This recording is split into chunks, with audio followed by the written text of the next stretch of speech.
Okay. Okay, so where are we eating? I don't know. Can't decide. I always have to make the decision at home, so Yeah, me you too. decide. Actually, no, I don't make the decision. Okay, Subway it is. Okay. All right. So I was thinking today we put dollar over invoice on all 17 Super Duties. What? Really? Yeah. Wow. Good idea, right? Super good idea. Absolutely. I mean, we have some Super Duties to clear out, so it's probably a good idea to get rid of them that way. Great incentives right now. You know, we're still gonna have many 17s left.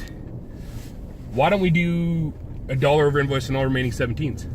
Let's do it.